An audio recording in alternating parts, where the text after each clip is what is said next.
telling him, I'm telling the guy, like, we're gonna sit down at first, but we're gonna move around. That's fine. So just be. Yeah, this is just gonna stay wide. So Okay. Okay. They'll work on getting this in. Okay. All right. Cool. Sounds good. All right. Thanks, Steve.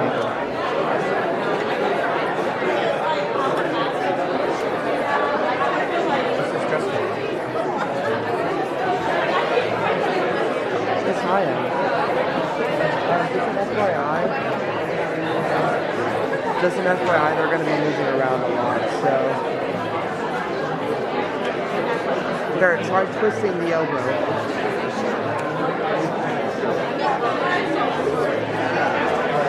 I am.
Hi everybody, thank you all for coming tonight, and thank you for bearing with us last week. I know that I had the flu, so hopefully Claudia did a good job for you guys last week. Did you do a good job? Yeah! Alright, so UCAT tonight's going to look a lot different than it usually does. We have two guests tonight that are basically going to go ahead and give a presentation. This is not how it usually is going to go after this, but this is an important type of thing that the university has brought upon us. So we're going to go ahead and have them give a presentation tonight. So I'm going to first introduce them. So on my far left, Dr. Autumn Karen is an English instructor and co-director of the Quality Enhancement Plan Committee. She holds an MFA in screenwriting from UNCSA, an MAT in special education from WCU, and a BA in women's health from UNC Asheville. And then closer to me, we have Dr. Craig Curdy. He is the co-director of the Quality Enhancement Plan Committee and the director of Peer Assisted Learning Services. Dr. Curdy has worked in the learning assistance field at High Point University since 1995. With over 160 tutors and 58 SI leaders under his purview, Dr. Curdy continues to create a learning environment at High Point University unlike any other. So I'm going to go ahead and hand it over. Oh, well, actually, first of all, we're going to do attendance. So club representatives, stand the one on the left, and then senators and class officers on the right.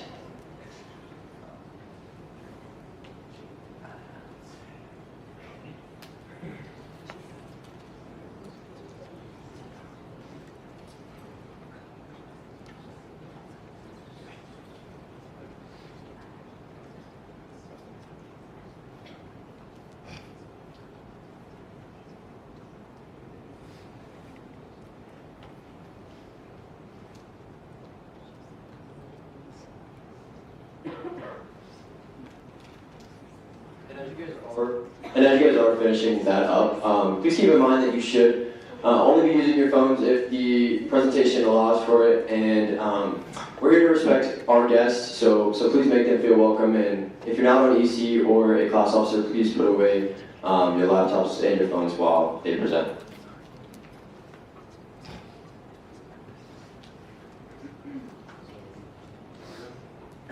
Alrighty, so I'm going to go ahead and hand it over to them. I'm going to get your guys' presentation ready super quick, and we'll go ahead and get started in 1 second.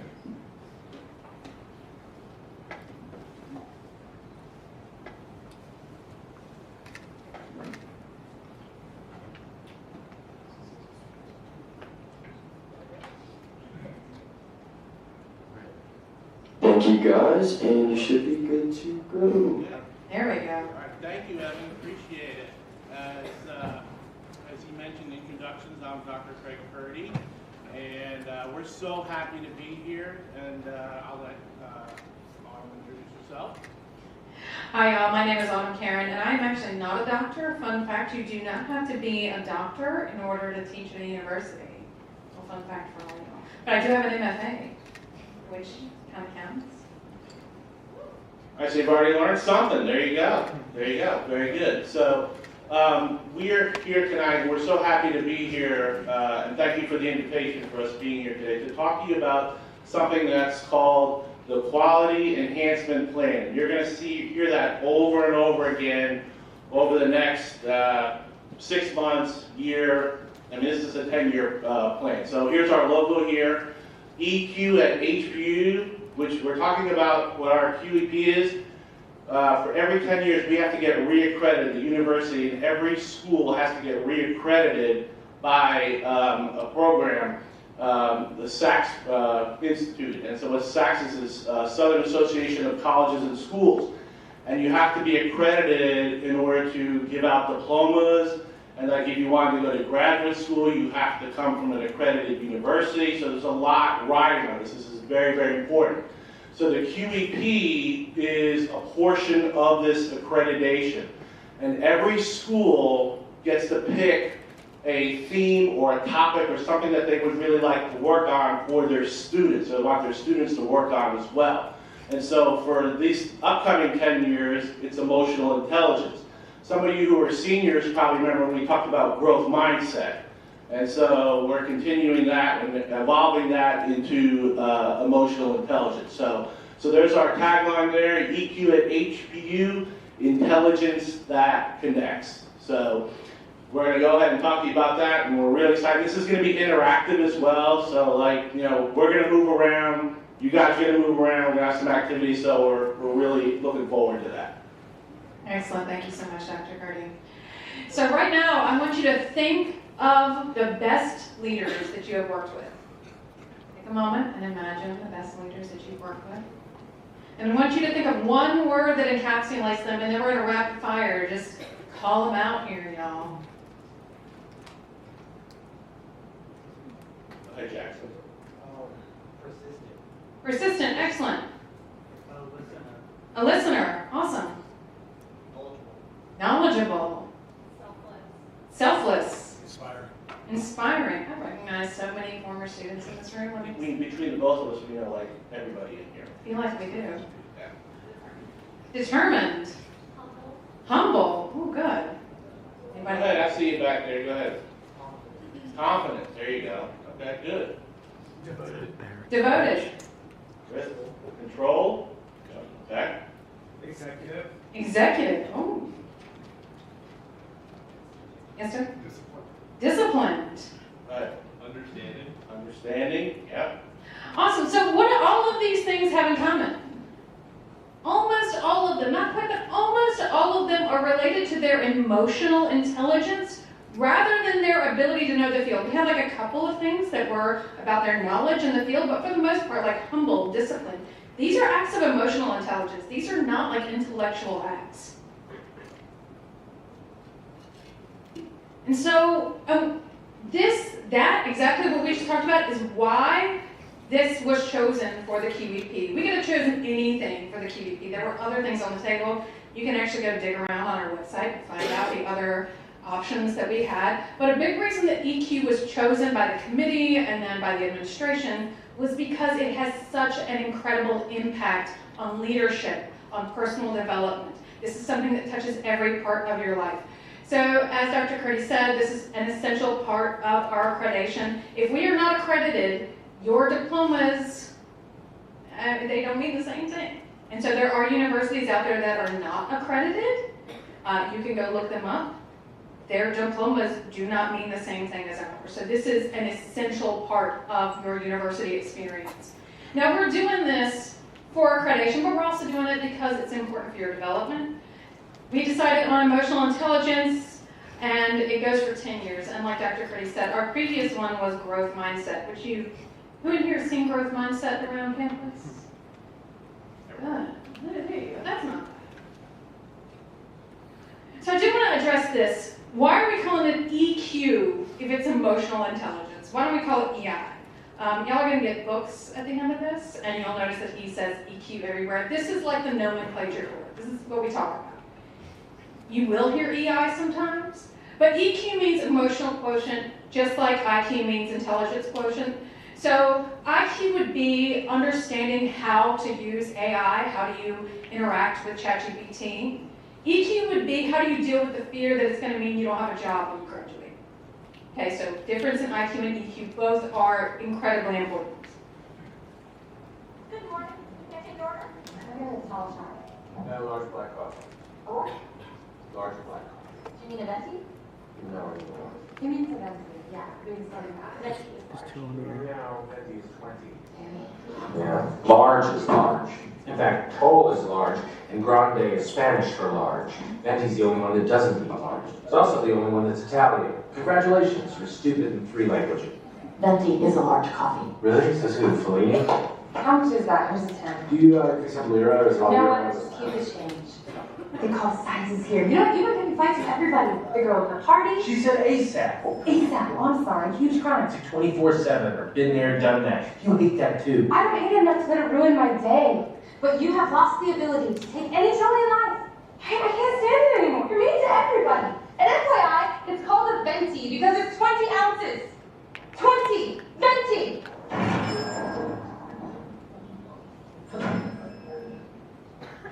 It's a great movie, by the way. It's a little old. So now we're going to run some scenarios, not quite like that one, about low EQ and high EQ, and this is some of the interactive portion here. So if I show you a scenario on the board that is low EQ, you're going to stand up. If it's high EQ, you can stay sitting and relax.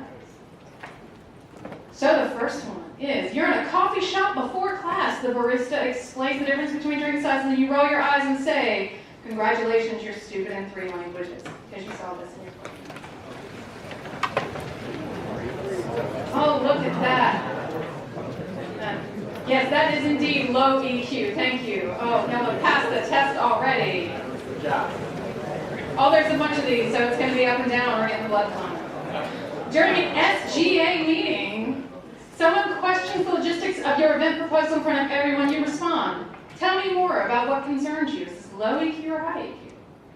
Look at that. Passed again. Fabulous. Your juggling exams, practices, and SGA responsibilities. A teammate asks for a clarifying question about a deadline. You snap. Can you not right now? I feel like some of you have experienced that. Heard this one before, yes.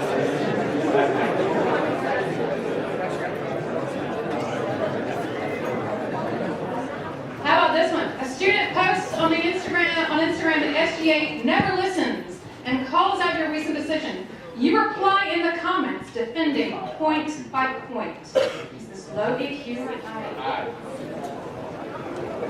Not as confident in this one. Oh. Little.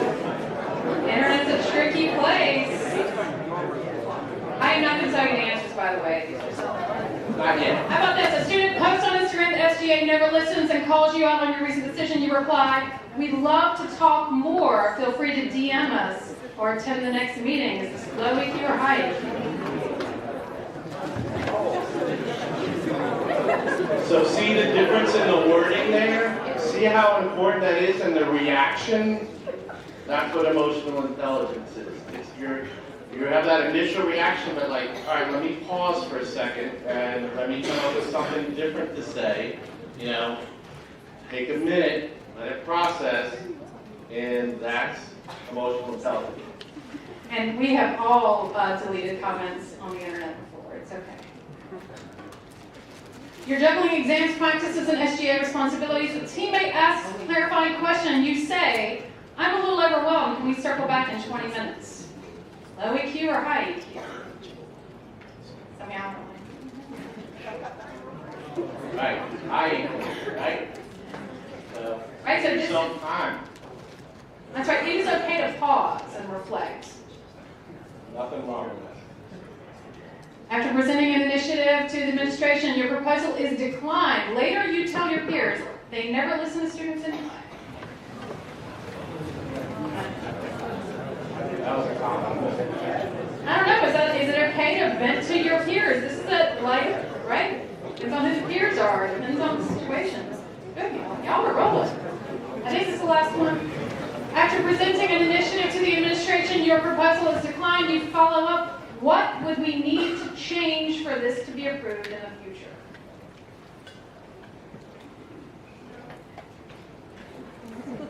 No, that's good. So this is a lot like Elizabeth Banks and Paul Rudd, right? So he is just jumping in, right? And she maybe doesn't respond with perfect emotional intelligence, and she doesn't storm out of the coffee shop. But she does think intellectually about it, right? She does have this intellectual engagement, and he does too, but it's a different kind of thing. You made an interesting point just now, but he said you didn't pause. One thing about emotional intelligence is when you are prepared and you know your emotions, but you also understand the emotions of others, and you can be prepared for these types of reactions, that can help you in your emotional intelligence. And you know, you have that pause, but it may not be as long, but because you're prepared for that, you can anticipate that. And that's both part of emotional intelligence, and we'll talk more about the different areas of emotional intelligence too. So that was a good point. Good job. See, we don't know everything. All right, now we're going to move on to something fun, a little bit of a millennial middle school throwback, although maybe y'all know what fortune tellers are? We pass these around, everybody gets one. If you've been in some of my classes, you have made these in my classes.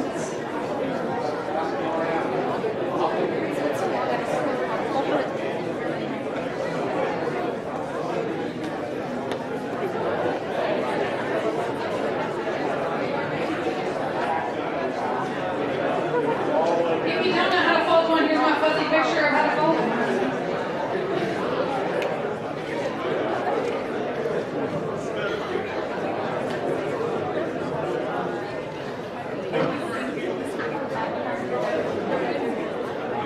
No, it's not a dream catcher, a fortune teller.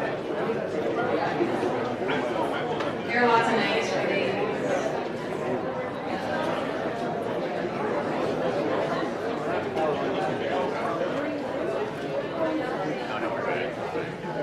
Do you know that these are branded because this is High Point University and we brand everything?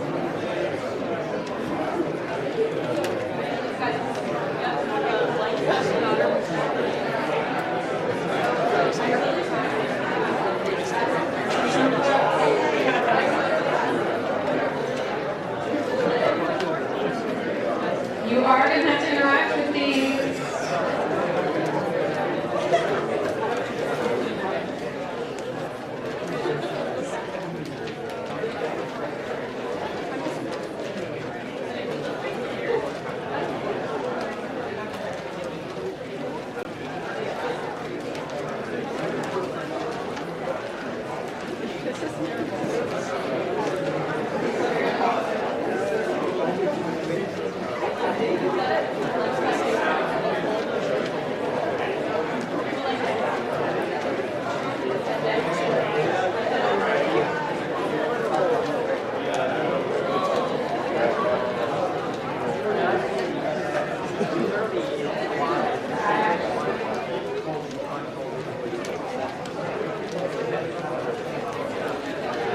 Everybody get one? Anybody need one? You didn't get one? Okay. Okay. People in the back need one if you have any extras.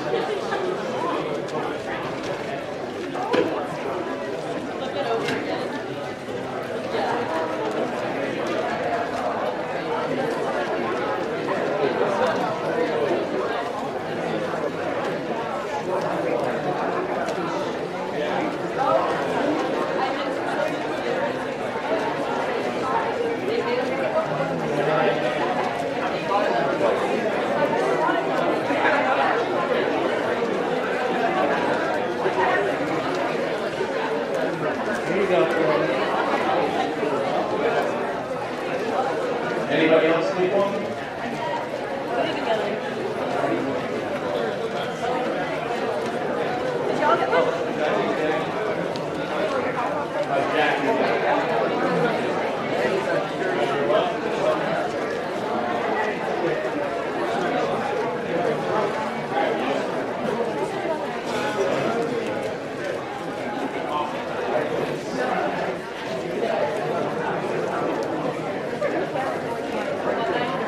This is what it should look like in the end. Oh, I see some. Oh, here.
right, you ready?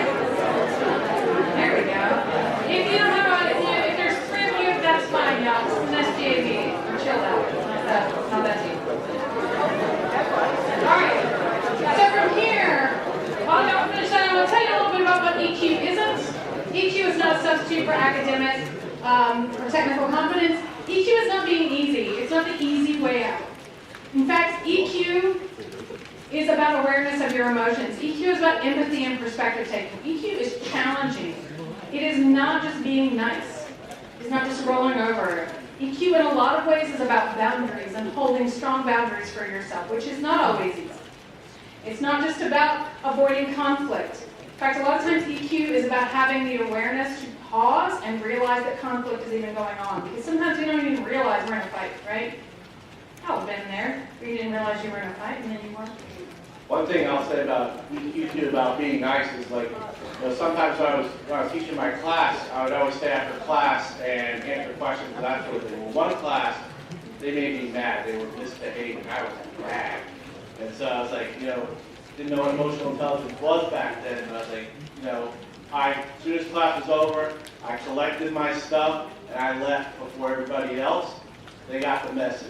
They figured it out and they actually apologized to me in the next class for that. And that set the whole tone, and like it was great. We had a great class from that point on. But they recognized that I was upset, you know, and I just left. I was like, let me just leave now, you know, and do that. And that was a really a big moment for me when I was teaching many years ago.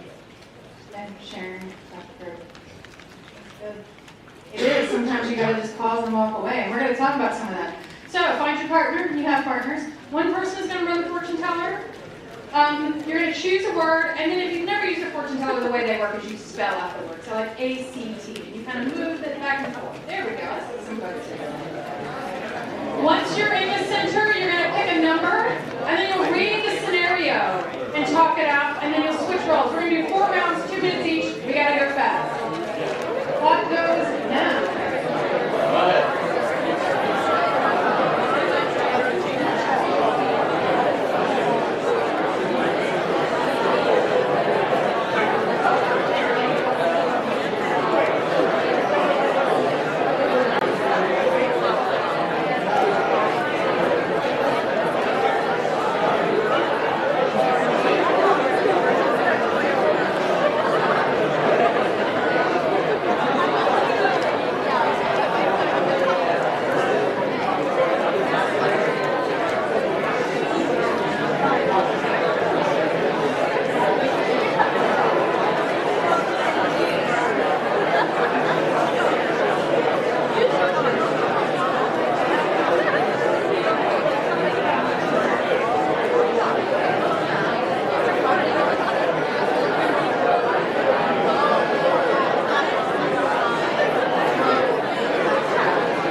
Somebody's gotta have something. I got one. Yes, sir.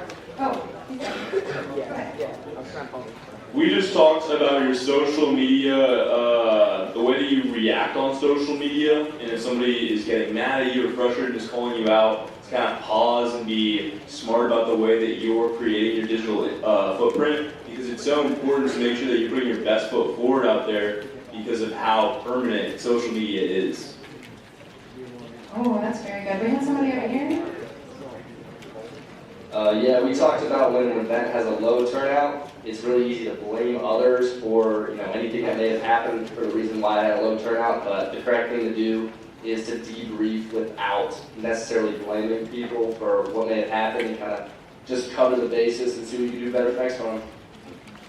Oh, thank you so much. Yes. If you don't mind me, can I? Yeah. Go ahead. Sorry. So to add on to what Benny was saying, actually, Marshall and I, we had a good conversation about what an event looks like after a low turnout, and maybe you take a step back, you reflect, you look at your marketing strategies. How did I market it? How did I push out the event? Was the event intriguing enough? Did I get enough public feedback to insert into my event so people would turn out? Things of that nature. So a plethora of different things that we have here. So yes, and then taking a step back and breathing, just realizing you're an undergrad in this life, so just enjoy it. Oh, that is excellent. Plethora, I know Casey. Sounds like a Casey word. JJ and I were talking about rival commitments, and that's something that I feel like a lot of us probably experience because we have to balance this with our different clubs and sports and such. And so the advice was to prioritize transparently, to clarify expectations and negotiate. And I think especially if you're involved with a lot of organizations on campus, they're going to understand, but they're not going to understand if you don't communicate with them and set expectations for what you guys are both going to be putting in. All right, exactly. Balance is key in understanding your emotions and also the people that you're working with understanding their emotions as well. Very important. Excellent. Thank you so much. And do we have one more? One more person here? Oh, there we go. So we kind of talked about proposal rejection. A lot of people have different ideas, and all the time the idea won't always get picked off the top, so we kind of talked about talking it out and combining ideas so that everyone's voice can be heard. Exactly. Resilience is part of emotional intelligence. It's also part of a growth mindset as well. But like resilience, like something happens and it doesn't work out the way you want it to, or you didn't get enough people to come to your event, you pick yourself back up, right? That's what resilience is. And like, let's try it again. Let's learn, what did we do that we did well? Or, what do we need to tweak or change for the next time? That's all part of emotional intelligence. So great job on that. All right, so let's run through real quick some of the student benefits of EQ, psychological well-being. These are all researched, and you can find all that research on our website because we are academics here. This is all for real peer-reviewed stuff. But these are some of the benefits, and y'all can read, so I'm not going to read them for you. Just one I want to talk about. The psychological well-being, that's mental health, okay? So that emotional intelligence and mental health is a key aspect of that. And then let's run through some of the EQ and employment benefits. Again, this is a direct reason that EQ was chosen because it is incredibly valuable in the job market once you step off of this campus. Employers are looking for soft skills. They are looking for EQ. It is attributed to job success. And this higher EQ is going to help you not only get the job, but also get that promotion. It's all about life balance and managing your own expectations so that you can reach as high as you can go. So that's the thing about that. What employers are looking for, like how, we have AI, and AI, the fears it's, taking jobs and that sort of thing. What can we do, to help us prepare in a world of AI? EI is, that's what's going to set us apart, as we go and apply for jobs and grad schools and all those things, that we want to do, careers, and that's where emotional intelligence, that can help. If you're in tune with your emotional intelligence and that of others, that's going to set you apart. That's what employers are looking for. So now I want you to look up here for a second, and don't worry, you're going to have a chance to look at these more closely, but where do you need stronger EQ this semester? We are not looking in the future, we're looking for like right now. Are you struggling with stress under pressure? Are you struggling to speak up with confidence? That's definitely something that we see in undergrad students. Are you struggling to manage your time without overwhelm? I counsel students all the time, and I know Dr. Curdy does, about their level of commitment and the emotional bandwidth that they're spending. So on this list, kind of identify where you're at. Now if you would click the link for us.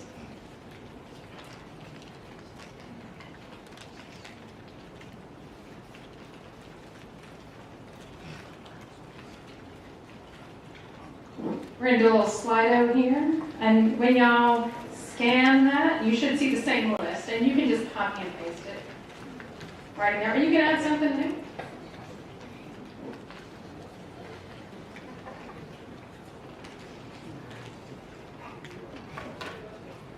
Well, keep in mind your emotions, right? You have emotions. I mean, we have emojis for emotions, right? I mean, emotions are.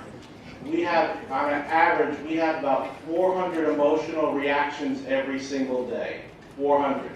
So it's entwined as part of our life, part of our fabric, part of who we've been since the day we were born, and going back, eons.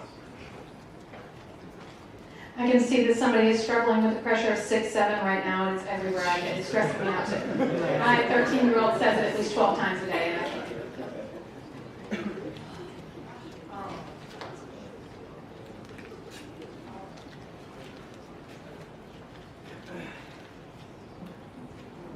Oh, look at the emojis! Oh my gosh!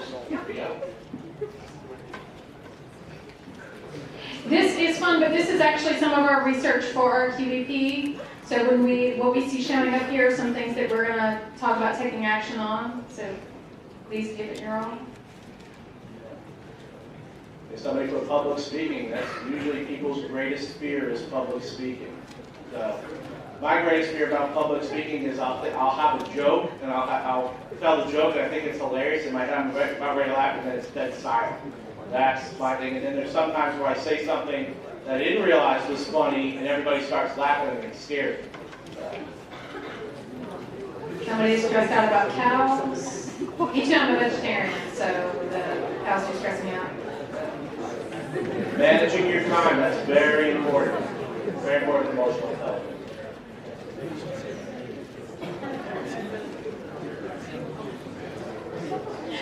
Vegetarians, okay, I'm just laughing at y'all. This is serious.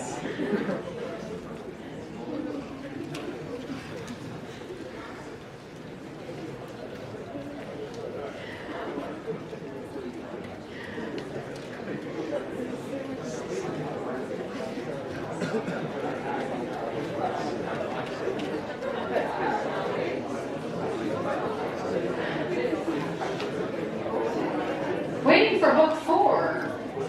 Book 4, what? What are we reading? Somebody tell me after this is over.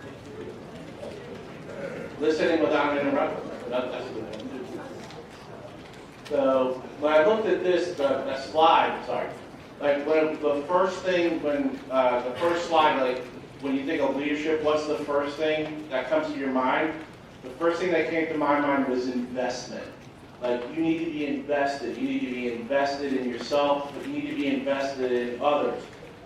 That's why we do what we do, because we're invested in you, the students, and want to see you be successful in so many different areas. For me, it's tutoring and people coming for tutoring, but it's also about, creating leadership opportunities for tutors and SIUs and those sorts of things. So really it's about the investment. Like, we make investment, but you guys make tremendous investments as well. I'm trying to balance all those things out. That's, you're in tune with your emotional intelligence. That can really help you go a long way with how you look at yourself and your self-confidence, but also with how you look at other people as well, and respecting other people and their opinions or whatever, even though you may not agree with them, but you're listening. I read something this morning I really liked. It was when you're listening to other people, it's called listen with love.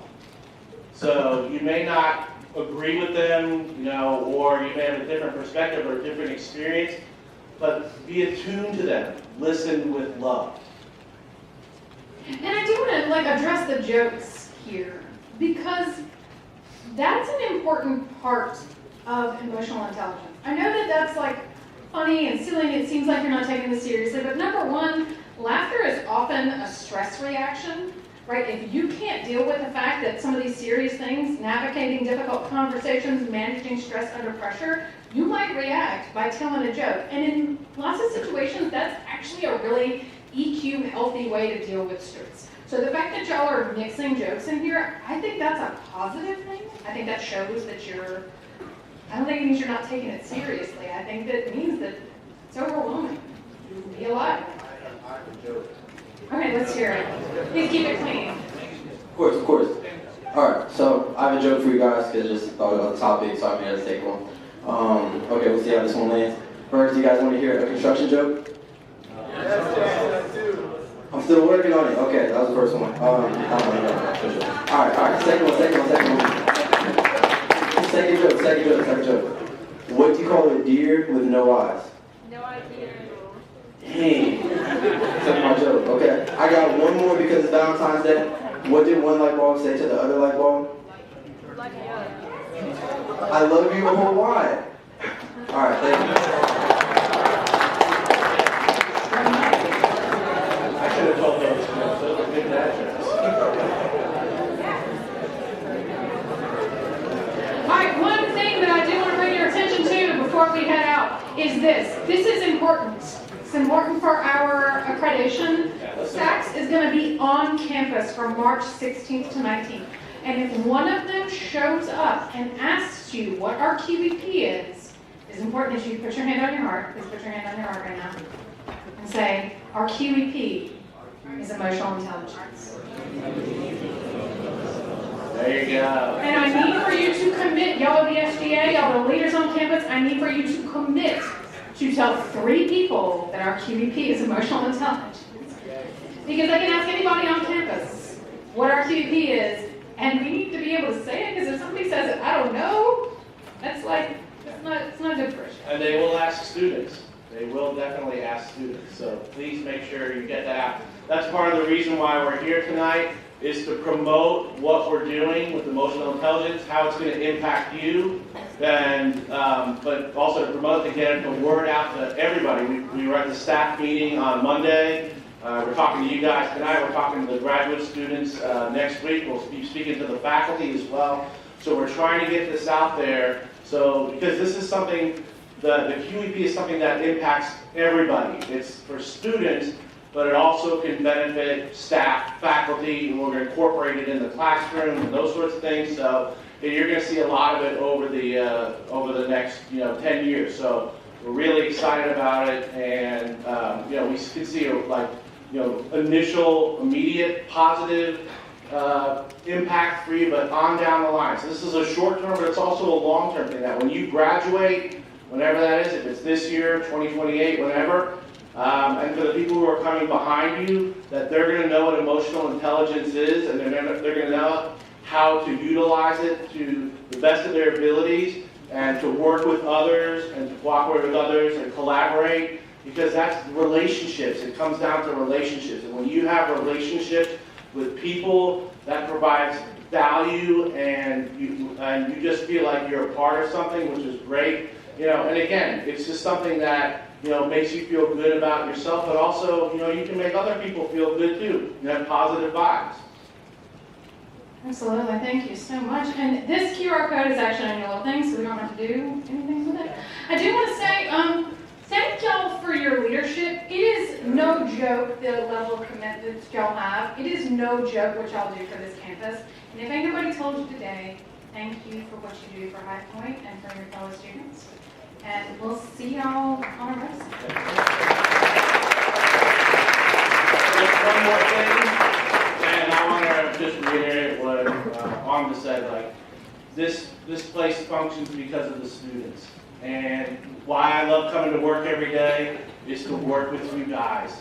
and meet as many people as I can, because I'm about relationships. I love to work with people and to help make people have a better quality of life, or even show some of my own perspectives, that sort of thing, insights. I've been here for 30 years, I've got a lot of institutional knowledge too, so, but we're just so excited for this, to roll this out for the students and the leaders, and we're just so excited to be here, so thank you for that. Also, you're going to get a book at the end. We'll pass them out at the end. If you guys have any questions you want to ask us at the end, we're going to stick around for a little while.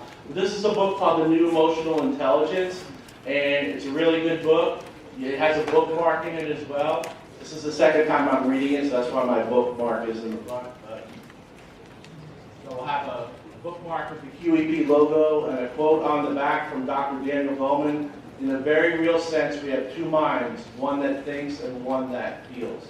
So we'll be in the back at the end, pass out the books.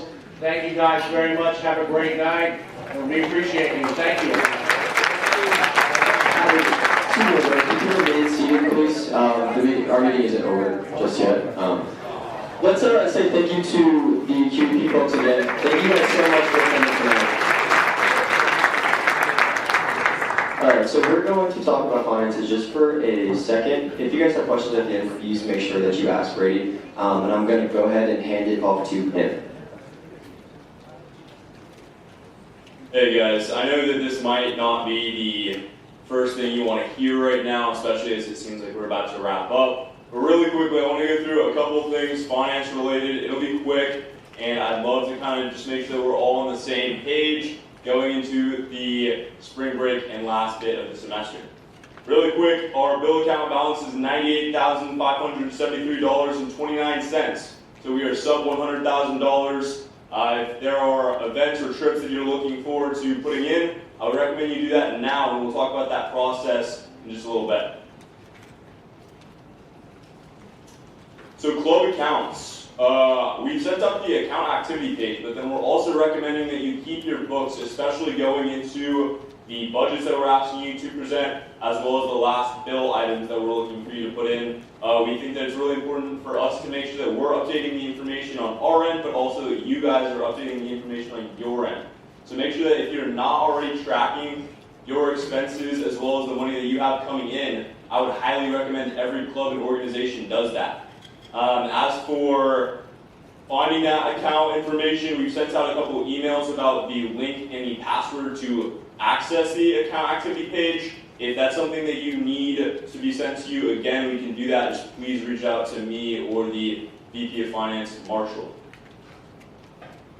This is what you're going to see when you get into the account activity page. An example here of the opening balance is going to be the fund balance, where it's the money rolling over from previous semesters and previous years. The budgets will be hitting the 42080 line, where you'll see the fall and the spring. That's where these budgets that you're asking for pretty soon here are going to be hitting, as well as in the expenses line at the 53017. All expenses will be hitting there. That's just so that you can understand it a little bit better. If you have any follow-up questions on that, definitely feel free to ask. Budgets. So as you guys know, we submit budgets twice a year. Once in November for the spring and once in March for the upcoming fall. The one in March is opening pretty soon here, which we'll talk about in just a second. But just so that you know, the budgets include all through-week programming and can include travel as well. So if you guys have a meeting and you want food there, it'd be really smart to include that food on your budget, or the items that you need for decorations on that budget. If you already know what you're going to be doing for the travel, include it on that budget. The travel budget requests must be defended. So if you ask for something travel related, we'll end up striking that on the first run through, but we'll invite you back to budget defenses so that you can talk about it after there. For travel, student contributions can be covered by scholarship or other funding sources that have been confirmed by SGA. So we'll be looking for a student contribution for the travel part. Everything else, we're not looking for a student contribution for a budget, but for travel, we'll still be looking for a student contribution similar to the way that you've seen it with bills. As a reminder, you don't have to submit a budget. Budgets are not required, but if it's something that you're looking for to have funding for the upcoming semester, then it's highly recommended. For the fall 2026 budget timeline, I'd highly recommend you take a photo of this. The submission opens March 2nd, return from spring break. That's the first day we're back from spring break. The submission closes on March 27th. That's 4 weeks after, on that Friday. It'll be the day after our town hall meeting. The budget defenses are tentatively April 11th, the weekend we get back from Easter break. The attire for that is business casual or above, so make sure that you dress appropriately, as we'll be talking about hundreds of thousands of dollars in your meeting, so it's important to dress accordingly. The finalized budgets will be sent out soon after. Bills, as you know, bills under $3,500 will be presented at Finance Committee. Over $3,500 will be presented at Senate. Before presenting your bill specifically, if it is over $3,500, we highly recommend you meet with the SGA Treasurer, myself, and or the VP of Finance, Marshall, to review the bill. Working through issues before they arise on Senate floor will raise the chance of your bill's approval. On the left is an example of a bill packet. If you haven't seen one in particular for your organization, it might be helpful to look through what this is so that you can kind of be familiar with it. Finance requests. As you know, we're looking for 3 to 4 weeks for the actual request. Otherwise, we're going to just end up denying it for insufficient time, which is something that we don't want to do because we want your organization to have successful events.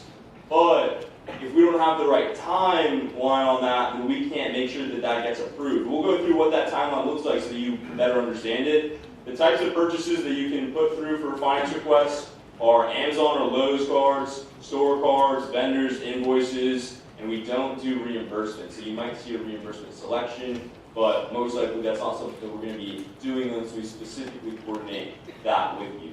Ensure that the club president and club advisor approve the purchase request in a timely manner so that the SGA treasurer and advisor can process it within the time frame needed. So when you submit, let's go to the next slide.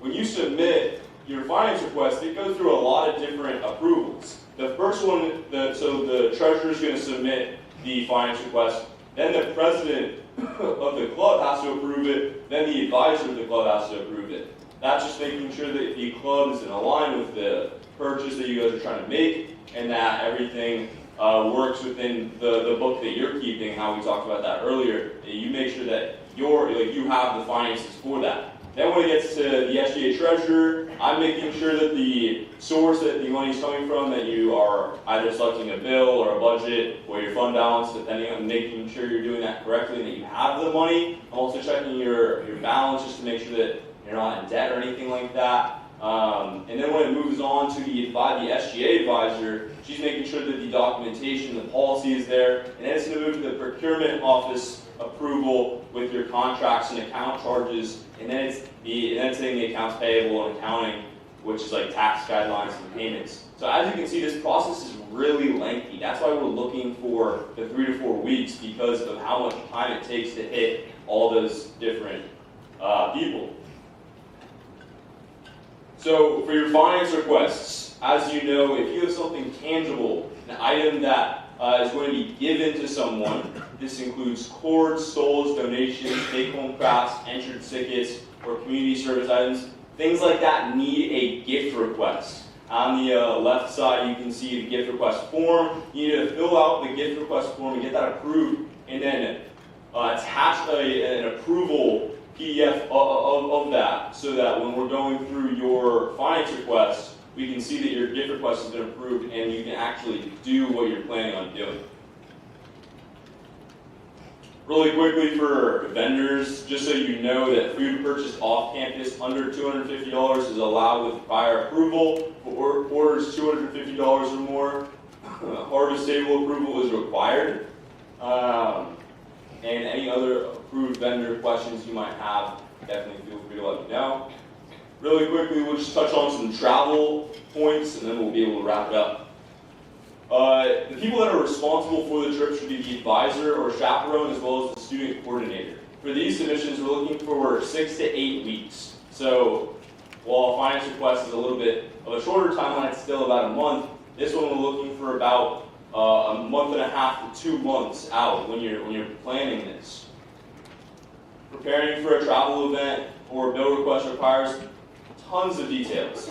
Some things that you should keep in mind when you're thinking through how to properly prepare for the financing are the travel agent fees, as we use a travel agent, and the price per agent is going to fluctuate around $30. It can be a little more or a little less. We can talk through that if that's something that you're going to be doing, as well as the expecting, like, make sure to expect economy flights rather than like a basic economy. The economy flight is guaranteeing you have a seat, and that's the way that we go about it. Include a student contribution, and the student contribution will be added to the club account and then spent on the travel card. So you don't have to fret about whether or not the student contribution is something that you need to be spending and figuring out while you're at your event. It's something that will already be in your account. You can charge it to your account, and then you'll be using the same travel card that you're using everything for, and that includes the student contribution. Your travel request form, this is a screenshot of what that looks like. It's something that you can find on the SGA website, specifically on the travel part.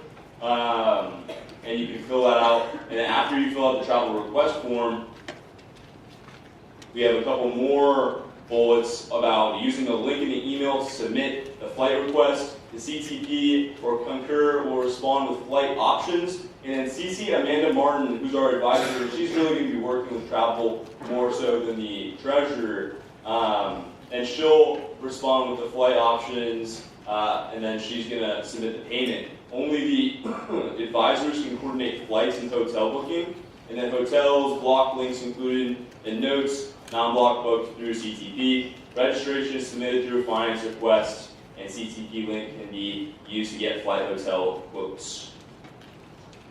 The travel card, pick up 2 to 3 days before your actual travel. Uses for advisor meals, something that you make sure to have covered in the bill, if that's something that you're looking for, or in the budget.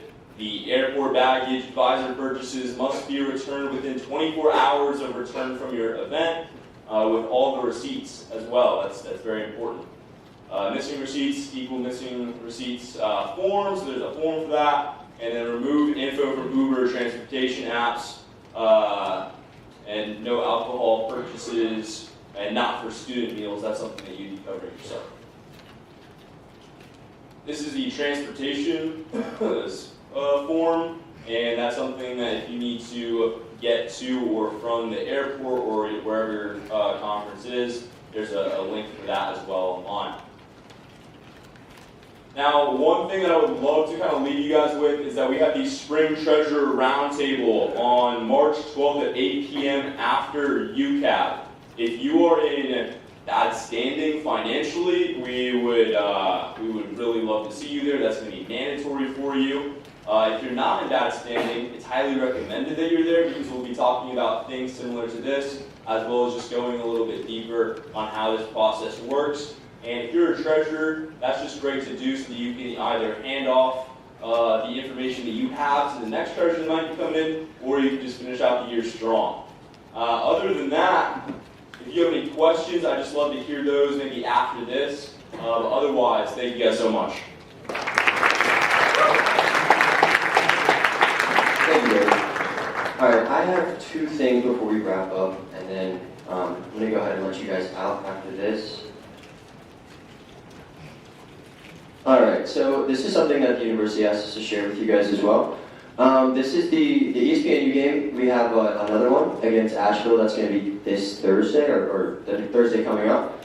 And then on Saturday, we play Winthrop as one of our last home games. And the university is offering a couple different travel reimbursement, different things like that for these games. So if you want to change your spring break plans, you definitely can, and you can be accommodated for that through the university. There was how we did the organization for $1,000 last time. This time it's going to be the class. So the class with the most attendance is going to be the one that gets a $1,000 prize to their accountants.